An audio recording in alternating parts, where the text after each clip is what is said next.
Bet's Live Radio. Hello, good morning, my friends. We are Bet's Life. Today, we will talk a little about the decreasing wild specimen of the Mexican axolotl, Ambystoma mexicanum, in the canals of Xochimilco, Mexico City. We are veterinarians specialized in wildlife, and we also have a guest interested in the subject. Her name is Yareli, and she will be asking to know more about axolotls. Also, we are in charge of the conservation and reproduction of the axolotl in captivity. But now, we're going to talk about some problems that affect this animal. For that, we have a specialist on the subject, Dr. Christopher Andrade, who will be talking to us a bit about what is one of the biggest problems of the subject. Regards, Christopher. Hi, Dr. Gael. Well, mm, I think that one of many problems is the illegal capture of the specimens. However, this has led to the decline of specimens in wild. But if I want to have one of these species, could I have it? Of course, Jeremy, you have to go to a management unit for the conservation of wildlife authorities by Semarnat and purchase it with them. But taking care of an ocelot implies being very careful and having commitment. Also, because through this, the relevant authority has the opportunity to keep an eye on the owner by controlling reproduction and adding a number of springs, resulting in the conservation of the specimen but in captivity. Very well, Christopher. That is good information on how to acquire an axolotl.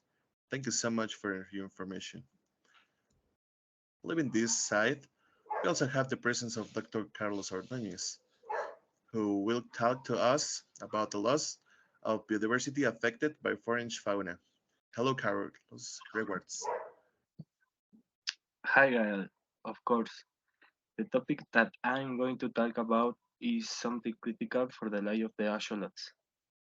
The loss of biodiversity due to the invasion of fauna from outside. The loss of this is affected by different forms of aquatic life, such as tilapia and carp. And why do they affect the axolots and their ecosystem? An experiment carried out by a laboratory to see the interaction of axolots with tilapia and carp had the answer to the loss of individuals since tilapia and carp eat the eggs of axolots and also the newborn young.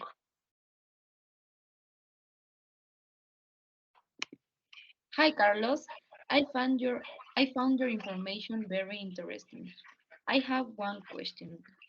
Why tilapia and carp affect the axolotl ecosystem? Oh, hi, Yareli. That's a great question. This is a big problem since it's reduced the population of axolots, and as a solution, we create a campaign to protect their ecosystems from tilapia and carp. And finally, Dr. Gael, what do you have to tell us in summary of the topic or something that is needed? Greetings and thanks. Well, thank you. First of all, we have to know the axolotls have lived in the canals of Xochimilco for more than 4,000 million years. But at the time they were not in danger, they could become in their habitat. When the already deployed women arrived, they began to remove the forests or use their habitats to build factories or exploit their resources.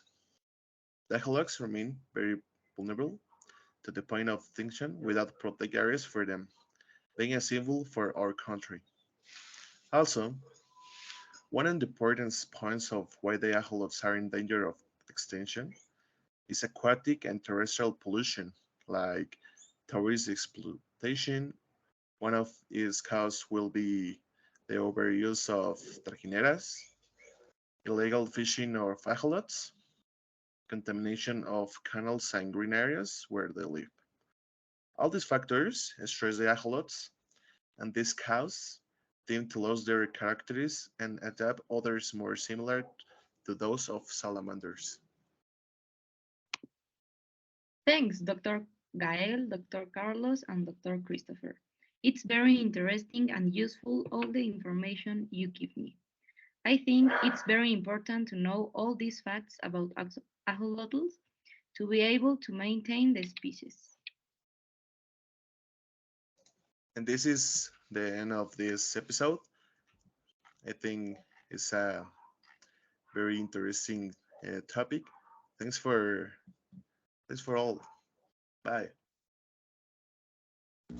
Bye.